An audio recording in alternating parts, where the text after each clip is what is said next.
Mr. President. Senator from Texas. From El Paso to Brownsville, Texas, my state shares a 1,200-mile border with Mexico. If you were daring enough to attempt to walk that entire stretch, you'd trek through deserts, across mountains, through cities, and probably end up getting a little wet in the Rio Grande River. You would meet folks who are proud of the strong bonds our country has with our southern neighbor. Many, of course, have relatives in both countries. You'd talk to sheriffs, police officers, Border Patrol agents, all who care deeply about protecting our communities. And undoubtedly, you'd end up eating some good Tex-Mex along the way. In my time in the Senate, I've had the opportunity to meet countless Texans who live and work along the southern border, and I seek their advice and counsel on what Congress ought to do, what the federal government ought to do to protect them and their communities. What they tell me is that Texans and the nation rely on the billions of dollars of legitimate trade that comes across the ports of entry with Mexico. But with the growing volume of goods crossing our borders and the persistent staff shortages for the Customs and Border Protection, they want to make sure that there are no security gaps that can be exploited by criminals or slow down the legal movement of goods. That's a concern I share, and I continue to advocate for additional improvements in our ports of entry to protect this vital lifeline for our economy as well as our security. But just as these communities care deeply about the economic benefits of our shared border, they care deeply, of course, about their own safety and security. They believe that both can peacefully coexist, and so do I. During my visits, I've witnessed some of the horrific treatment that migrants receive at the hands of the criminals, including those that smuggle them. The truth is, these criminal organizations that move people and drugs and contraband across our border, they exploit our porous border and care nothing for human life. It's a commodity. It's the way they make money. They care nothing for the people they hurt. So they wring another dollar out of someone else's misery on a daily basis. And it's a high-volume business, too, and incredibly lucrative. I've seen the stash houses with windows lined with tinfoil inside a veritable cesspool that makes you want to gag or lose what you had for lunch. This is where the human smugglers cram large groups of illegal immigrants in unimaginable conditions while awaiting their transit to the interior of the United States. I've seen their log books where they record their corrupt transactions, correlating real live human beings with their value in dollars and cents. I've talked to Border Patrol who've discovered tractor trailers full of people attempting to enter our country, some of whom never complete their journey because they die from exposure or are smothered to death in the crammed quarters. And in Brooks County, where the Falfurrias checkpoint of the Border Patrol is located about 50 miles north of the border, I've seen unmarked graves of the migrants who were trying to cross vast swaths of South Texas in the August heat in order to bypass the Border Patrol checkpoint, but then who were left to die by the smugglers. Their graves are marked only with identities like skull case or unknown female. Border security is not immoral, Mr. President, as Speaker Pelosi has shamefully claimed, but refusing to act in the face of evil is immoral. It's clear there's a crisis, as it is clear that it's our responsibility to restore safety and security and order. In my wildest dreams, I never would have imagined we would be debating if we should secure our borders, as we apparently are now. That's something we should all agree on. Instead, we should be focused on how to secure our borders and how to do it in a smart, responsible way.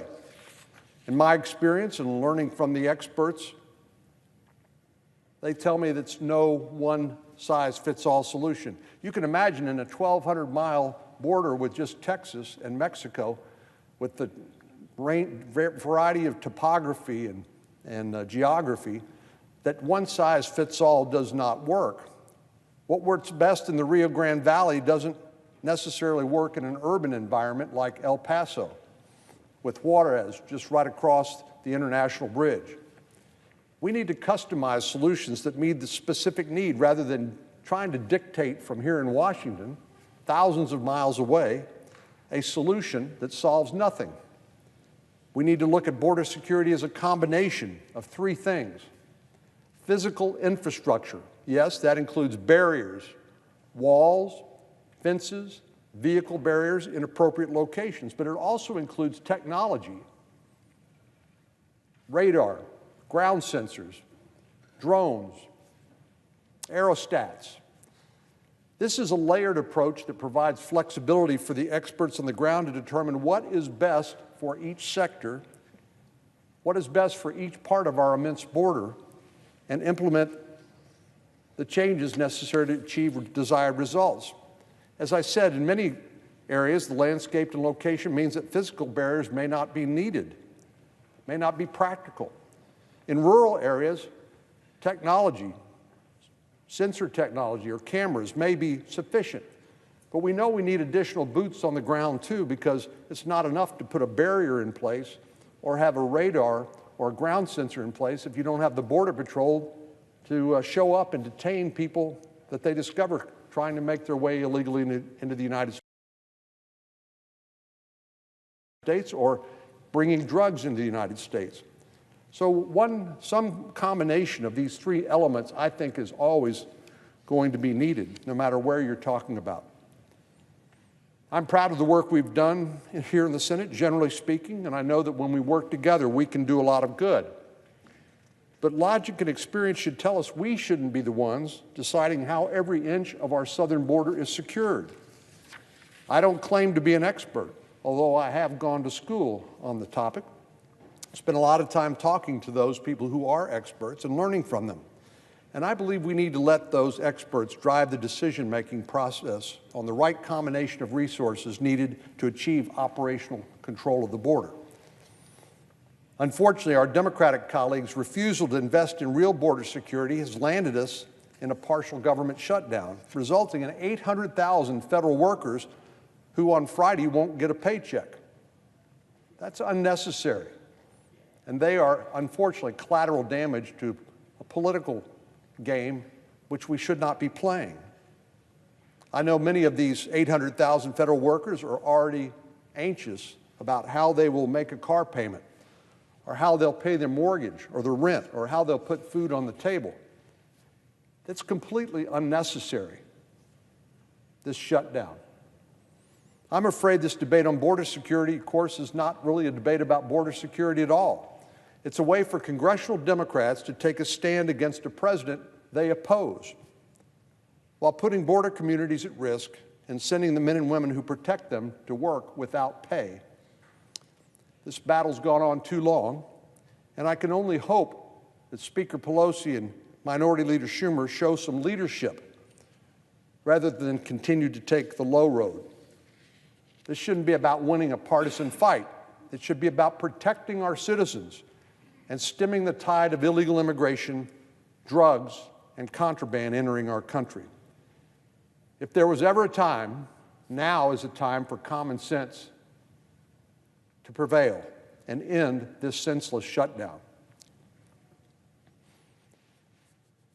Mr. President, on another matter, I want to share a few words about an American hero I had the pleasure to get to know, Mr. Richard Overton. Richard's story began more than a century ago on May the 11th, 1906 in Bastrop County, Texas.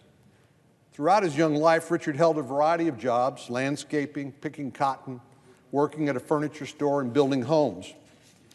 In 1940, Richard enlisted in the United States Army, and he began his military service at Fort Sam Houston in San Antonio. Serving with the 1887th Engineer Aviation Battalion, an all-black unit, One of his first stops was Pearl Harbor, the day after what we now know as the West Lock disaster. In an interview in 2016, Richard recalled that day, seeing the water turn red from the blood of his brothers, saying, "I didn't look the same, but I got out all right." This is only the first stop in Richard's tour, which later led him into the Pacific Theater. His service included stops in Guam, Palau, and Iwo Jima, where he witnessed firsthand some of the darkest days in our country's modern history. When the war ended, Richard returned to Texas and built a home on Hamilton Avenue. He originally re-entered the furniture business and then began working for the State Treasury Department. At the sprite age of 85, Richard Overton decided to retire. In 2013, the 107-year-old Richard Overton made his first trip to Washington, D.C. with an honor flight. He was able to witness the memorial built to honor his service and his comrades who died in battle, a sight that brought him to tears. While his military service alone deserves our praise, that's not the only thing that brought Richard national attention. His comments about the keys to his longevity and his long life, in particular his daily routine, made Richard an internet sensation. His penchant for enjoying coffee with whiskey and 12 cigars a day won hearts and caused all of us to question the secret to his long life. Richard also enjoyed a bowl of ice cream every night, always butter pecan. He called this the Overton diet and welcomed anyone interested to give it a shot. Richard used his newfound fame to continue life as he always had, but with more fans eager to stop by and say hello while he was sitting on the front porch. He continued to live in the same house he built after the war, although the street name has now been changed to carry his name, Richard Overton Avenue. I first met Richard in 2013, and I remember the day my wife and I, Sandy, met him at his home in Austin. And I was taken aback to learn he had just gotten through mowing his lawn that morning, 107 years old and still mowing his lawn. Sadly, on December the 27th, 2018, the story of this American hero came to an end.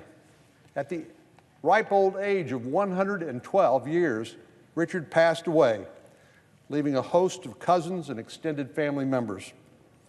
Yesterday, I introduced a resolution with my colleague, Senator Cruz, to honor this great man and his military service and his enduring legacy.